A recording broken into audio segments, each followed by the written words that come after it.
Welcome friends. Root का जोड़ करना सीखेंगे। इसमें बस आपको एक लॉजिक समझना है, बाकी ये बेहद आसान हो जाएगा। इसे आप बिल्कुल आसानी से सॉल्व कर पाएंगे। ठीक है, तो यहाँ पे कभी भी आप ये समझ लीजिए, कभी भी जब दो रूट की संख्या जब आपस में मैच करती हैं, अंदर की रूट के अंदर वाली संख्या, जैसे यहाँ पे √3 और √3, जब ये दोनों मैच करेगा तब जुड़ जाएगा। ठीक है, तो देखिए जब ऐसी संख्या हो तो यहाँ पे देखिए हम इसके पहले 1 मान सकते हैं। ठीक है, इसके पहले 1 मान सकते हैं। जब ये दोनों आपस में जुड़ेगा तो इसको हम √3 और √3, तो क्या हो जाएगा इसके आगे हम लिख देंगे 2√3। यानी कि अब देखिए यहाँ पे 2√5 दिया हुआ है प्लस 4√5 दिया हुआ है। तो अब हम देखेंगे √5 और √5 आपस में क्या है, दोनों मैच कर रहे हैं, सेम है। 4 और 2, इसका मतलब 4, ये 2√5 है और ये 4√5 है, यानी कि ये 4 बार है और ये 2 बार है। तो ये दोनों आपस में क्या होगा, जुड़ जाएगा, क्योंकि √5 और √5 सेम संख्या है, इसलिए मैच कर रहा है, इसलिए जुड़ जाएगा। ठीक है, तो 4 2 6, 6√5, ये इसका आंसर हो जाएगा। अब देखिए आप, जब मैच नहीं करता है तो वो नहीं जुड़ता है। देखिए √5 और √3 ये आपस में नहीं मैच कर रहे हैं। ठीक है, आगे 3√3 दिया हुआ है और ये 2√5 दिया हुआ है, तो ये दोनों आपस में क्या हो रहे हैं, √5 और √3 मैच नहीं कर रहे हैं, इसलिए ये नहीं जुटेगा।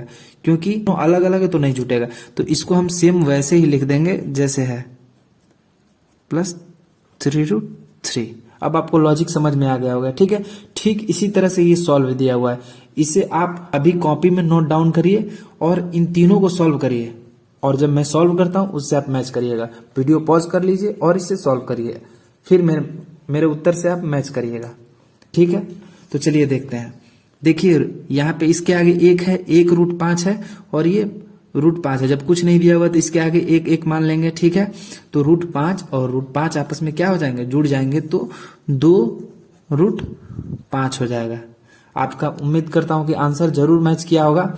अब आगे देखिए, यहाँ पे 3√3 है और यहाँ पे 5√3 है।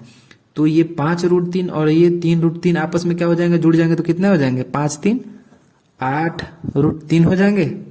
तो ये क्या हो गया, हमारा आंसर हो गया। अब देखिए यहाँ पे 4√7 है प्लस √3 है, तो ये दोनों आपस में क्या होंगे, नहीं जुड़ेंगे, क्योंकि ये दोनों आपस में क्या कर रहे हैं, मैच नहीं कर रहे हैं, सेम नहीं है, इसीलिए हम ऐसे ही लिख देंगे 4√7 प्लस √3, इसको ऐसे ही लिख देते हैं। तो उम्मीद करता हूं आपको समझ में आया होगा। अब हम घटाव देखते हैं।